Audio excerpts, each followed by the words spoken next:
But the most positive takeaway, Hiva, is to know that the people of Iran, 90% or so, would be appalled to be associated with these policies. Before, Iran has the largest Jewish population in the Middle East, in the region. And there's a lot of outside Israel.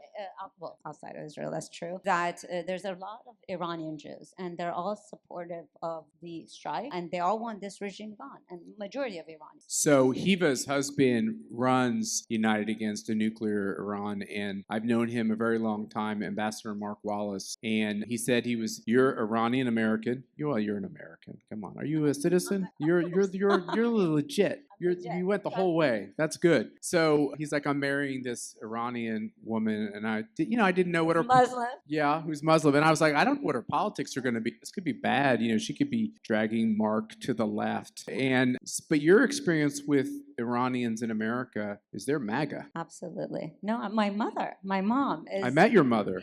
Yes, you have. And no, they're very supportive of President Trump. Iranians were excited when he's the only president that has stood up to Iran, even in his first term, when he was the first president to get rid of Qasem Soleimani, who was responsible for death of many Americans in the region and in across the world. So Iranians were big supporters of President Trump and MAGA for sure. So one of the themes today is this coalition. Maybe most of you are Republicans. I don't know. Maybe you're not. I've met some Democrats today already. That really doesn't matter at a CPAC. What matters at a CPAC is, we're going to listen to each other, respect each other, and figure out what our commonality is. And one of the things that this Pew Research project demonstrated, you guys might have all read about it the other day, is people who come from minority communities are flocking to the Republican Party or to Donald Trump or to America First policies.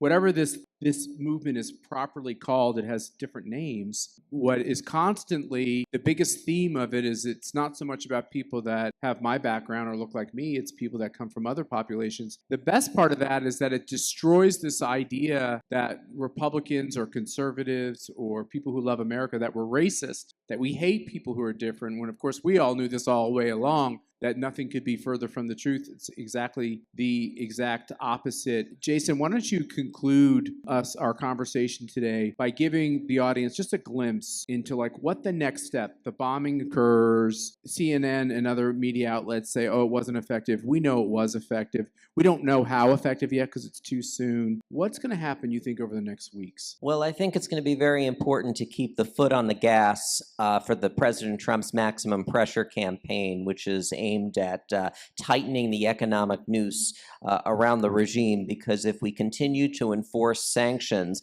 that's going to deprive the regime of rebuilding its nuclear program, rebuilding its military, and also rebuilding its terrorist infrastructure. So it's a national security imperative of the United States for that to continue and to see the regime weakened. And I think President Trump has demonstrated that the United States can undertake targeted surgical military strikes without starting a war. And that's very important. Will this terrorist dominate regime in power a year from now? That's a very hard prediction, Matt. I think that the long-term trends should suggest that the Islamic Republic is not long for this world. The drivers that have brought the Iranian people into the streets over the last several years continue economically, socially, politically, and this regime is living on borrowed time. Hiva, will they be around a year from now? The Ayatollah is 86 years old. Either he's going to die from natural causes or not natural causes, but it definitely is happening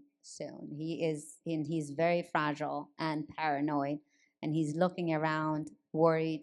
If there's a commander next to him that's still alive, why is he still alive?